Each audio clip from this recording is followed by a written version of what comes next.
ദൈവതിരുനാമത്തിന് മഹത്വമുണ്ടാകട്ടെ.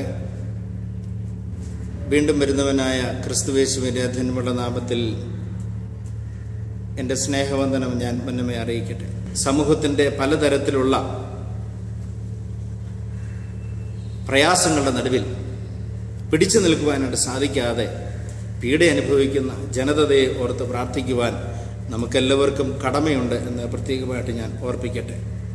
ഇന്ന് പ്രത്യേകമായി ഈ വചനഭാഗം ഞാൻ നിങ്ങളോട് പങ്കുവയ്ക്കുമ്പോൾ ദുഷ്ടതയുടെ കെട്ടുകൾ പൊളിക്കുകയും നുകത്തിൻ്റെ കയറുകൾ അഴിക്കുകയും മർദ്ദിതരെ സ്വതന്ത്രരാക്കുകയും എല്ലാ നുകങ്ങളെയും ഒടിക്കുകയും ചെയ്യുന്നതല്ലേ ഞാൻ ഉപവസിക്കുന്ന ഉപവാസം എന്ന വാക്യം എൻ്റെ മനസ്സിൽ കൂടി കടന്നു വരുവാനായിട്ട് ഒരു പ്രത്യേക കാരണമുണ്ട്. കഴിഞ്ഞ ചില നാളുകൾക്ക് മുൻപ് ഇന്ത്യയിലുള്ള പല വാർത്താമാധ്യമങ്ങളും അമേരിക്കയിൽ പ്രിസണിൽ കഴിയുന്ന ഒരു വ്യക്തിയുടെ കാര്യം അവർ പ്രത്യേകമായിട്ട് പ്രതിപാദിച്ചിരുന്നു. ഗാനഗന്ധർവനാകുന്ന യേശുദാസിൻ്റെ ഭാര്യ സഹോദരിയുടെ മകൻ ആനന്ദ് ജോൺ അലക്സാണ്ടർ ലോകപ്രശസ്തനായ നല്ല ഒരു ഫാഷൻ ഡിസൈനറായി അവൻ്റെ കരിയർ ആരംഭിച്ചു.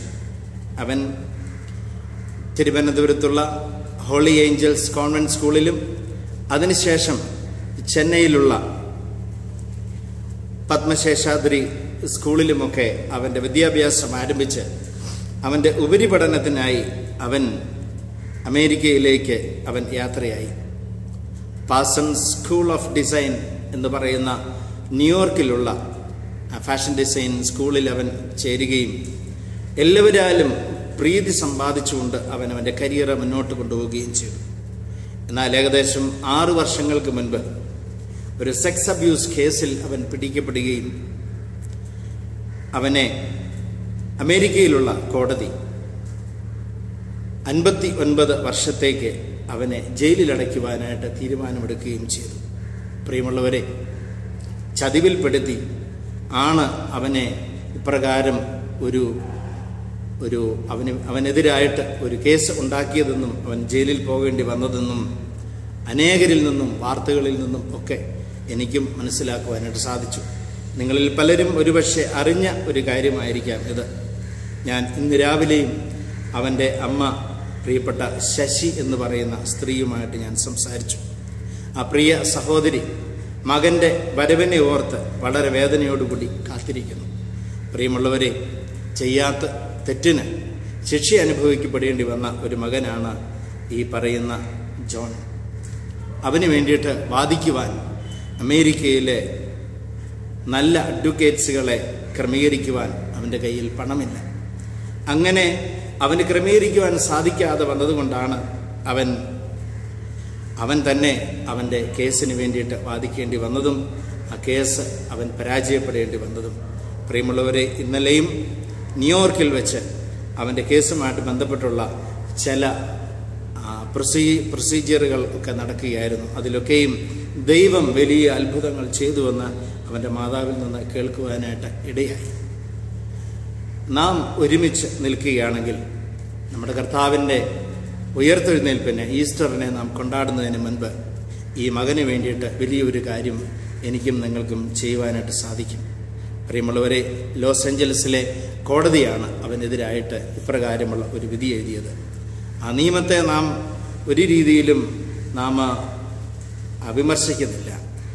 എങ്കിലും ഏത് വലിയ കൊലക്കുറ്റം ചെയ്തവനും അവന് ഒരു ന്യായാധിപതിയുടെ മുൻപിൽ അവന് കരുണ ചോദിക്കുവാനും അവൻ്റെ ആ ദേശത്തിൻ്റെ ഏറ്റവും പരമോന്നതനായ അധികാരിയുടെ മുൻപിൽ അവന് കരുണയ്ക്ക് വേണ്ടിയിട്ട് യാചിക്കുവാനുമുള്ള അവൻ്റെ ഒരവകാശം, അതിനു വേണ്ടിയിട്ട് ആ പ്രിയമകനോട് കൂടി നിൽക്കുവാനായിട്ട് എനിക്ക് നിങ്ങൾക്കും ഇടയാകണം.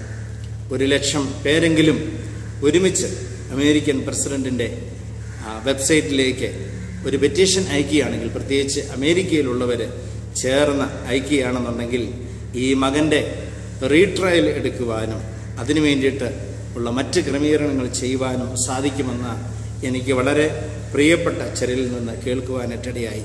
പ്രിയമുള്ളവരെ, ഈ ലോകത്തിന് ധാരാളം ഗാനങ്ങൾ സമർപ്പിച്ച ഒരു വ്യക്തിയാണ് പ്രിയങ്കരനാകുന്ന പത്മശ്രീ യേശുദാസ്.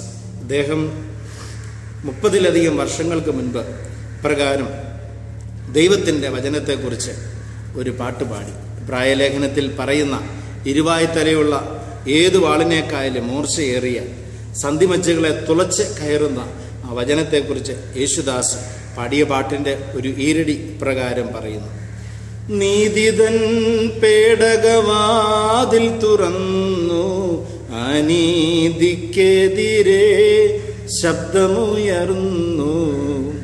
നീതിതൻ പേടകവാതിൽ തുറന്നു, അനീതിക്കെതിരെ ശബ്ദമുയർന്നു.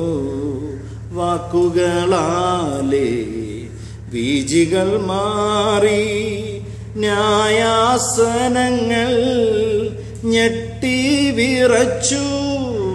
വാക്കുകളാലേ വീജികൾ മാറി, ന്യായാസനങ്ങൾ ഞെട്ടി വിറച്ചു. വിറച്ചു വചനം, തിരുവചനം നിറമോലുന്നു, നിറവേറുന്നു. വചനം, തിരുവചനം, വചനം. ആനന്ദൻ്റെ അങ്കിള് 30 വർഷത്തിന് മുൻപ് പാടിയ ഒരു പാട്ട്. ഇന്ന് ആനന്ദിൻ്റെ അങ്കിള് ഈ പാട്ട് ഓർക്കുന്നുണ്ടോ എന്ന് എനിക്കറിയത്തില്ല. എങ്കിലും ആനന്ദിൻ്റെ അങ്കിളാകുന്ന യേശുദാസ് പാടിയ ആ പാട്ടിൽ ആ പ്രിയ ദാസൻ പാടിയ ഓരോ വരികളിലൂടെയും ഈ ലോകത്തിന് അദ്ദേഹം കാണിച്ചു കൊടുത്ത ദൈവവചനത്തിൻ്റെ ശക്തി, ദൈവവചനത്തിൻ്റെ കൃപ, ആ ദൈവവചനത്തിൻ്റെ വിടുതൽ, അത് പ്രിയപ്പെട്ട ആനന്ദ് ജോൺ അലക്സാണ്ടറിനെ ആ ജയിലിൽ നിന്ന് പുറത്തു കൊണ്ടുവരുവാൻ ദൈവത്തിൻ്റെ പരിശുദ്ധാത്മാവ് ഈ നോമ്പ് കാലഘട്ടത്തിൽ ഇടപെടണം. അവൻ്റെ അമ്മയുടെ വേദന അത് ഇന്ന് രാവിലെയും എനിക്ക് കേൾക്കുവാനായിട്ട് ഇടയായി. നാളെ രാവിലെ അവർ ഡൽഹിയിൽ വെച്ച് ഒരു പ്രസ് കോൺഫറൻസ് നടത്തുന്നുണ്ട്. ഇതിനെയൊക്കെ ഓർത്ത് നിങ്ങൾ പ്രാർത്ഥിക്കണം. അതിൽ നമ്മുടെ എല്ലാ സപ്പോർട്ടും നാം അവർക്ക് കൊടുക്കുകയും ഈ വാർത്ത അത് ലോകമെമ്പാടും നാം അറിയിച്ച് അമേരിക്കയിൽ 1.5 മില്യൺ ഇന്ത്യൻസ് ഉണ്ട് എന്നാണ് നമുക്ക് റെക്കോർഡുകളിൽ നിന്ന് മനസ്സിലാക്കുവാൻ പറ്റുന്നത്. അതിൽ നിന്ന് 1,00,000 ആൾക്കാർ ഒരുമിച്ച് ഒരു വരി ആ വൈറ്റ് ഹൗസിൻ്റെ വെബ്സൈറ്റിലേക്ക് ഒരു പെറ്റീഷൻ അയച്ചാൽ ഈ വലിയ ഒരു ചതിവിൻ്റെ കുടുക്കിൽ നിന്ന്, ആ ബന്ധനത്തിൽ നിന്ന് അവന് പുറത്തു വരുവാനായിട്ട് സാധിക്കും.